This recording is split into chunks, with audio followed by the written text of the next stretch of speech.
यहाँ पे अब हम एक और डिजर्ट बनाने जा रहे हैं। वो कौन सी? लजीजा से हम बनाएंगे। लजीजा से फिरनी बन रही है। हाँ, फिरनी के लिए भी हमें यही करना है जैसे हमेशा हम लजीजा से बनाते हैं। 1 किलो दूध लिया, उसमें ये पूरा एक फिरनी का आप पैकेट डाल देंगे और 15 से 20 मिनट तक इसको पकाना है।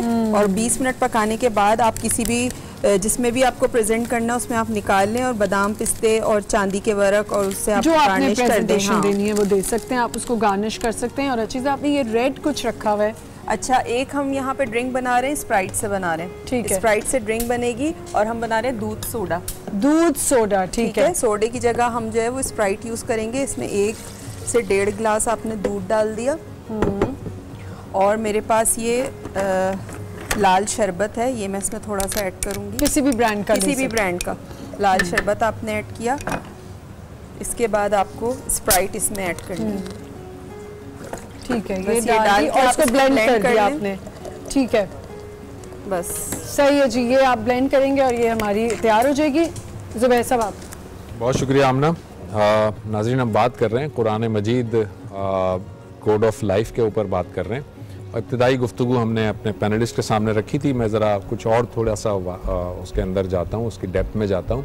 लामा साहब, ये बताइएगा कि अब कुरान मजीद को जब हम देखें, ज़ाहिर है कि 114 सूरतों पर ये एक पूरा मुसहफ़ मौजूद है, लेकिन अब इन 114 सूरतों का अगर ख़ुलासा निकालें, एक ख़ुलासा, एक मरकज़ी मज़मून निकालें, तो कुरान मजीद के अंदर किन किन मज़ामीन पर गुफ्तगू हुई है? ज़ाहिर है अगर उसका खुलासा निकाला जाए तो क्या कुरान मजीद बात करता है? देखिए, कुरान मजीद फुरकान हमीद में अगर खुलासा निकाला जाए तो नुक्ते हैं, उसमें इशारे जो हैं, इशारे मतलब कायनात में तुम्हारी ज़िंदगी में जो जो चीज़ें नेसेसरी हैं, वो डेकोरेशन नहीं कि जो तुम डेकोरेशन में पढ़ते हो, या तुम जो है वो अपने जिसे कहते हैं कि अपने शो आउट नहीं करता तुमको। तुम्हारी ज़िंदगी की जो बुनियादी चीज़ें हैं कि तुमने जो है वो अपनी अज़वाजी ज़िंदगी किस तरह गुजारनी है, कुरान उसकी तरफ इशारा कर रहा है। राइट। तुमने अपनी ज़िंदगी में जो है वो रोज़गार कैसे कमाना है उसकी तरफ इशारा कर रहा है। तुमने कारोबार कैसे करना है उसकी तरफ इशारा करना है, इशारा कर रहा है। तुम अपने औलादों की तरबियत कैसे करनी है उसकी तरफ इशारा हो रहा है। तुमने इल्म कौन कौन से हासिल करने हैं उसकी तरफ इशारा हो रहा है। दुनियावी इल्मियत, दीनी इल्मियत, तो सबको साथ लेके चलना है। तुम्हें मुआशरत में कैसे रहना है, तुम्हें हमसाए के साथ किस तरह रहना है, खानदान का किस तरह रहना है, माँ बाप के हुकूक क्या है, बहन भाई के हुकूक क्या है, औलाद के, दोस्तों के। कुरान कोई ऐसा नुक्ता नहीं है जिसे कुरान ने इशारा ना किया हो। हत्ता कि जिंदगी तो जिंदगी, वो तो कुरान तो आखिरत का भी इशारा कर रहा है। अब जब इशारे किए हैं तो उस इशारे के लिए हमें किसी रासिखूना फिल इल्म को ढूंढना पड़ेगा, जिसके लिए कुरान ने खुद कह दिया। ठीक, कायनात में नबी मुकर्रम अलैहिस्सलाम का जो सबसे बड़ा कहा है, फसअलू अला ज़िक्र इन कुंतुम ला तालमून, जनाब आदम अलैहिस्सलाम से लेकर और जनाब ईसा अलैहिस्सलाम तक जितने मौजज़ा आता है, उन सारे मौजज़ातों में अगर कोई सबसे बड़ा मौजज़ा किसी ने पेश किया तो मेरे नबी मुकर्रम अलैहिस्सलाम ने पेश किया, वो है कलाम इलाही। ठीक, ये मौजज़ा है जिस पे आजिज़ आ गए थे तमाम अरब कि इसकी चंद एक सूरे का भी जवाब न ला सके, एक लफ्ज का भी जवाब न ला सके। बड़े बड़े फसी व बलीग, बड़े बड़े आलिम और बड़े बड़े शायर, बड़े बड़े मुफक्किर मौजूद थे, लेकिन जब एक छोटी सी सूरा कुरान मजीद की पेश कर जाओ, इसकी मिसाल बना के ले आओ, नहीं ला। इसका मतलब क्या है? सबसे बड़ा मौजज़ा है। और ये मौजज़ा ही इसलिए है कि इसमें हर खुश्को तर मौजूद है। लेकिन तुम्हें मासूम के आलिम के सामने जानू अदब तय करना पड़ेगा। तुम सिर्फ दुनियावी से तालीम हासिल कर और कहते हो मेरे लिए कुरान काफी, कुरान लेके बैठ गए, मैं इससे समझूंगा, किसी आलिम की मुझे जरूरत नहीं है। वो तो जाहिर है गुमराही की बात है। क्या पांचवी जमात की एक मैथमेटिकल किताब तुम किसी आलिम उसके मास्टर के बगैर नहीं समझ सकते? तो कायनात का सबसे बड़ा ये बात आपकी सही है। कैसे समझ सकते? ये हमारा रवैया बिल्कुल गलत है, बिल्कुल गलत है कि मैं ये समझूं कि मैं कुरान मजीद और एक डिक्शनरी, अरबी की डिक्शनरी लेके बैठ जाऊं और मैं कुरान समझ लूँगा। ये आप जो है वो गुमराही की तरफ जाएंगे। और ये कुरान मजीद की आपने जो है ना वो मकाम और मर्तबा, इसका मतलब समझा ही नहीं है। ये तो बिल्कुल ठीक बात है। आप पूछना चाह रहे हैं? मैं करना चाहूँगी मुफ्ती, अब मुझे ये बताइए कि हम ज़्यादातर सुनते हैं कि कोई परेशानी आई तो जी का कुरान खानी करवा लो, घर में कुरान खानी हो जाती है, सवाब मिलने के लिए लोग कहते हैं जी कुरान खानी करा लो, ये हो जाएगा। लेकिन उसका हमारी ज़िंदगियों पे तो कोई असर नहीं आ रहा होता, हम उसको समझ भी नहीं आते। जैसे उन्होंने कहा समझे बगैर हो रहा है। फिर एक और चीज़, आप कहते हैं जी घर में कुरान खानी ख़त्म कराओ, खुद घर वाले बैठे हुए और जी जो लोग बच्चे हैं वो पढ़ रहे हैं कुरान। जी बिस्मिल्लाहिर्रहमानिर्रहीम। मेरी बहन, आपके सवाल के दो पहलू हैं जी।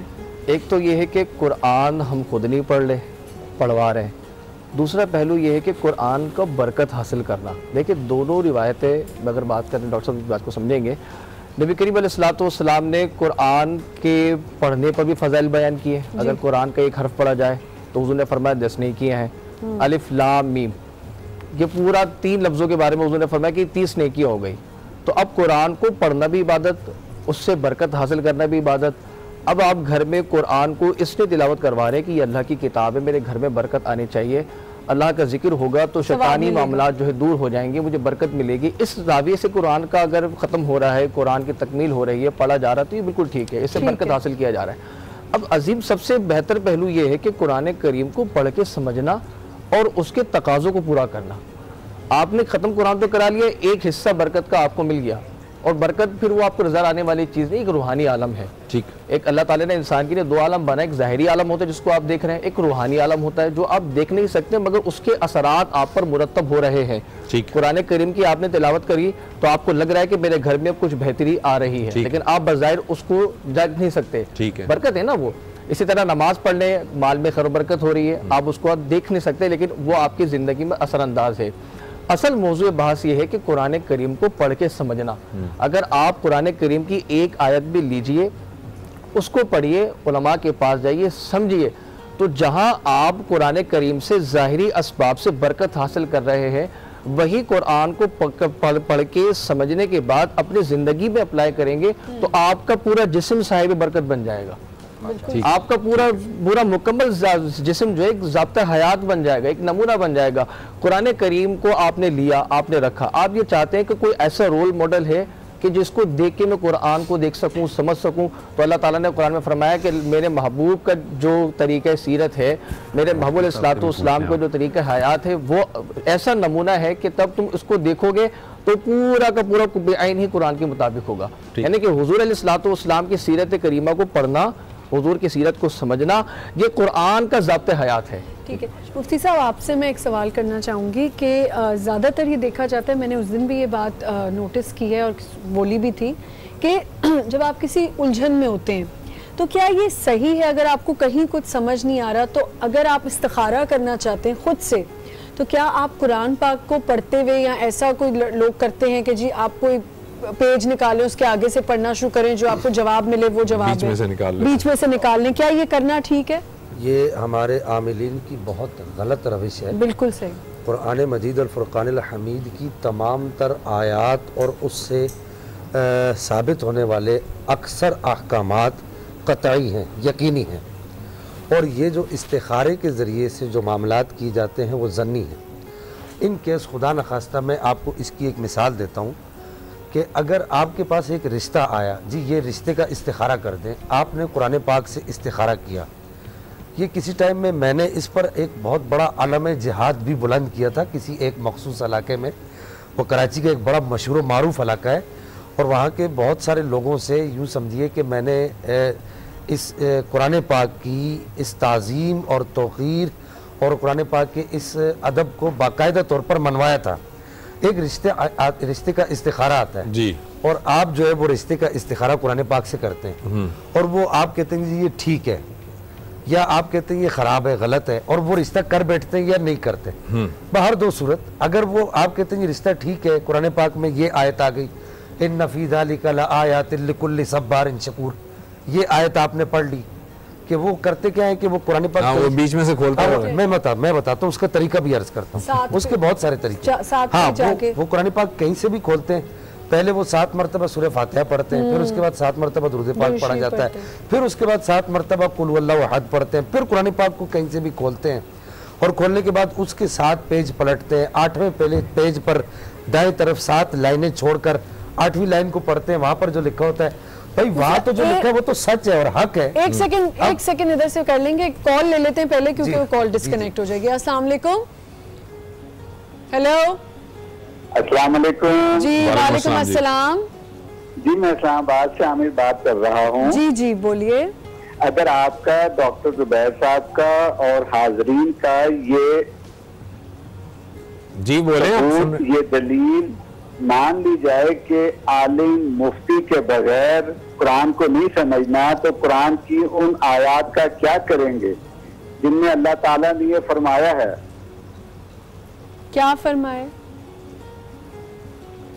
हेलो, मैं आपकी लाइन ड्रॉप हो गई, मैं आपका जवाब दे देता हूं। आप उन आयात की तरफ इशारा कर रहे हैं जिसमें लिखा है वलक़द यस्सरनल कुरान लिज़्ज़िक्रि फ़हल मिन मुद्दकिर, कि कुरान को हमने आसान बनाया है, बस है कोई जिक्र हासिल, है कोई नसीहत पकड़ने वाला।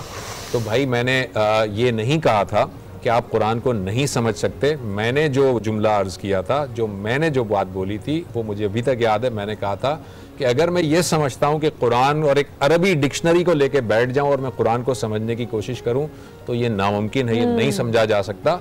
मुझे जाहिर है कि दूसरे उलूम को भी देखना पड़ेगा, मुझे हदीसों के जखीरे को भी देखना पड़ेगा, बहुत सारी चीजें देखनी पड़ेंगी, उसके बगैर नहीं हो सकता। मुफ्ती साहब अपनी बात मुकम्मल कीजिए। मैं अर्ज कर रहा था कि वो इस मखसूस तरीके से, अब वो जो कुरान पाक की आयत लिखी हुई है या उसका जुज है, अच्छा वो भी उसके फिर मुख्तलिफ तरीके लोगों ने घड़े हुए हैं जी, तो वो जुज तो सच है, हक सच है, लेकिन अब इसकी ज़िंदगी, आने वाली ज़िंदगी में अगर कोई ऐसा पहलू आता है कि जो इस आयत की तफसीर या इस आयत की जो इस्तिलाही मुरादें हैं या मुरादी माना है या मुरादी तफसीर हैं, वो इसकी ज़िंदगी पर लागू नहीं होती, तो फिर अब मुझे ये बताइए कि इस आदमी का, वो कुरान पाक का इस्तिखारा करने वाले के बारे में और ख़ुद कुरान पाक के बारे में इसका क्या नज़रिया होगा। और फिर मैं यहाँ पर दो टोक कोई लगी लिपटी बात करने का मैं यहाँ पर नहीं समझूंगा कि ये कोई मसलहत पसंदी है। ये अल्लाह की किताब है, इसका मजाक बंद कीजिए। ये अल्लाह की किताब का मजाक है कि आप इससे इस्तिखारे कर रहे हैं और इसके ज़रिए से आप वो काम कर रहे हैं। इकबाल, मैं आपको एक मिसाल दे दूँ, इस पर मैं बस आखिरी बात अर्ज कर दूँ। अल्लामा इकबाल कहते हैं कि मुझे उस वक्त बड़ी हैरानगी होती है, अल्लामा इकबाल किसी शख्स की फौतगी के वक्त उसका इंदल मौत था, वो बिल्कुल मरजुल मौत में मुब्तला था, नज़ा का आलम था, वहाँ गया तो उसका बेटा जल्दी जल्दी कुरान पाक उठा कर लाया और वो ऊपर से वो गिलाफ पर से वो मट्टी झाड़ने लगा बड़ी तेज़ी से और उसने कुरान पाक खोला और सूरह यासीन पढ़ने लगा। तो उस वक्त इकबाल कहता है कि मेरी आंखों में आंसू आ गए और मैं ये सोचने लगा, अरे कुरान तू लोगों की सांस जब अटक जाती है तो लोगों को मारने के लिए कुरान पढ़ रहा है, कुरान तो मुर्दों को जिंदा करने के लिए है, कुरान तो मुर्दा रूहों को और मुर्दा दिलों को जिंदा करने के लिए है और तुम जिंदों को मारने के लिए कुरान पढ़ते हो। ये बिल्कुल इसी के मुतरादिफ है। ये हमारी गलत रविश है, इसे छोड़ना होगा। कुरान से हटकर और बहुत सारे इस्तिखारे हैं, अहादीस में बताए गए हैं, हमारे उलमा ने लिखे, आप कुरान पाक से इस्तिखारा ना करें। ये ख़वातीन खास तौर पे ये सुने, अगर आप किसी को एडवाइस देती हैं कि जी आप कुरान पाक पे अगर कुछ समझ नहीं आ रहा, आपने जवाब चाहिए तो आप कुरान पाक से कर लें। साफ आपके सामने इधर नेशनल टीवी पे इन्होंने बता दिया कि ये तरीका गलत है, इसको मत आजमाएं और ना करें। देखिए मैं यहाँ पर एक नुक्ता देना चाह रहा हूँ मुफ्ती साहब के, देखिए अगर कुरान से इस्तिखारा हो रहा है तो जो कुरान का आलिम है वो इस्तिखारा आपको बताएगा। एक कॉल ले ले, सॉरी, कुरान से इस्तिखारा देखना गलत नहीं है। अभी सिर्फ बातें, एक कॉल ले लेते हैं जी। अस्सलाम वालेकुम। हेलो जी, अस्सलाम वालेकुम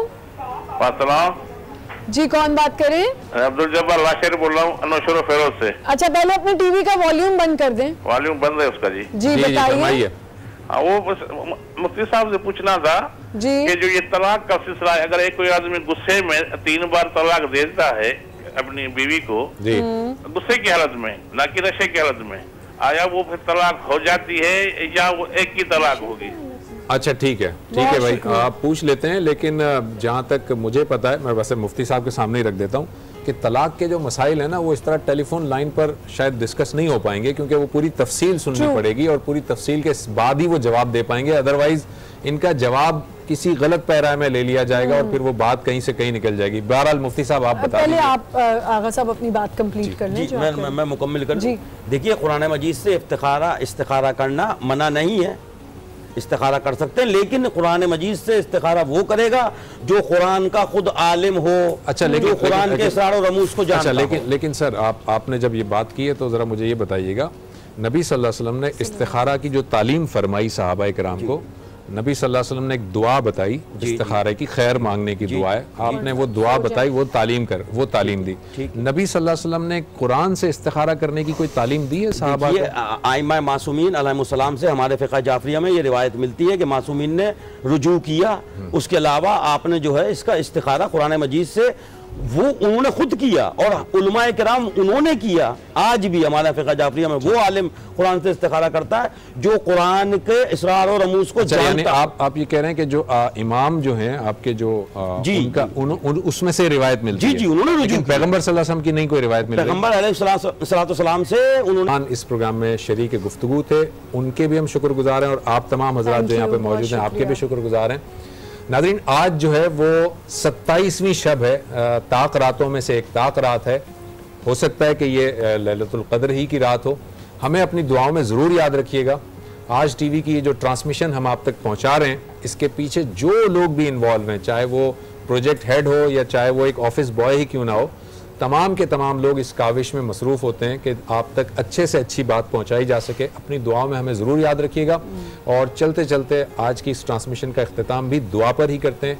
मुफ्ती साहब, मैं आपसे दरख्वास्त करूँगा कि दुआ पर इसका इख्तिताम फरमाइए। अल्हम्दुलिल्लाहि रब्बिल आलमीन वस्सलातु वस्सलामु अला अशरफिल अंबिया वल मुरसलीन अल्लाहुम्मा सल्लि अला सय्यिदिना मौलाना मुहम्मदिन मअदिनिल जूदि वल करमी व अला आलिहि व सहबिहि व बारिक वसल्लम।